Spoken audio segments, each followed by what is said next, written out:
यह जो जातिगत आरक्षण है यह किस तरीके से अयोग्यताओं को देश में पनपाने का काम कर रहा है, जबकि यह जो देश है इस देश को विश्वगुरु बनाने की बात की जाती है। लेकिन क्या विश्वगुरु अयोग्यताओं को यहाँ पर खड़ा करने से विश्वगुरु बनाएंगे?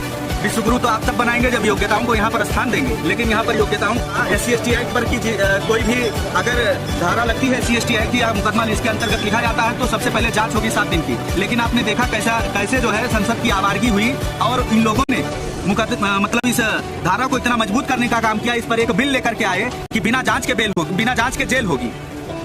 मुकदमा मेरे सामने खुल करके आ रही हैं चीजें, तो मैं जहां तक देख पा रहा हूं कि 75% या 75 से 90% के बीच में जो केसेस आ रहे हैं वो सिर्फ और सिर्फ धन के लालच में, पैसा कमाने के उद्देश्य से और पुरानी रंजिश को लेकर के SC/ST एक्ट दर्ज किया जाता है। ठीक है, इसी कारण से मैं यह चाहता हूं कि इन एक्टों को समाप्त करने का काम किया जाए। जो जातिगत आरक्षण है, देखिए बात क्या है, आरक्षण नहीं अमीरों को, संरक्षण सभी गरीबों को, हम यह नारा देते हैं। कोई भी हो, किसी भी जाति का, उसको आरक्षण ना दिया जाए, जाति को आरक्षण ना दिया जाए। हाँ, कोई भी हो, किसी भी जाति का हो, यदि वह व्यक्ति गरीब है, यदि वह व्यक्ति दलित है, यदि वह व्यक्ति, दलित का मतलब दबा कुचला, ना कि कोई जाति।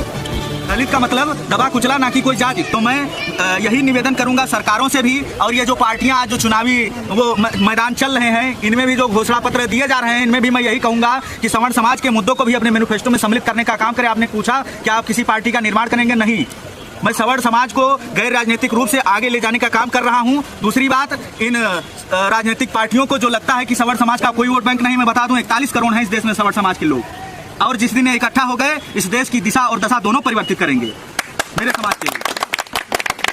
जैसा कि आपने बताया कि सवर्ण इस देश में 41 करोड़ हैं, लेकिन हमारे बीच से कोई रामविलास पासवान क्यों नहीं निकलता? हमारे बीच से कोई मायावती क्यों नहीं निकलता जो अपने समाज के हित की बात करे?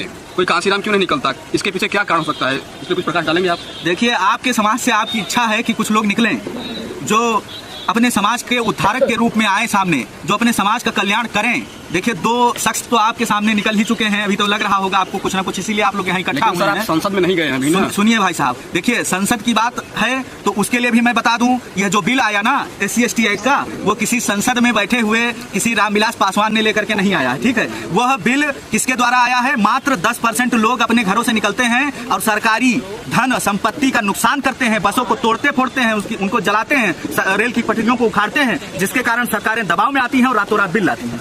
तो जिस दिन हमारा समाज सड़कों पर उतर आएगा उसी दिन ये सरकारें, ये पार्टियां समझ जाएंगी और इन मुद्दों को सम्मिलित करेंगी अपने मैनिफेस्टो में। साथ ही साथ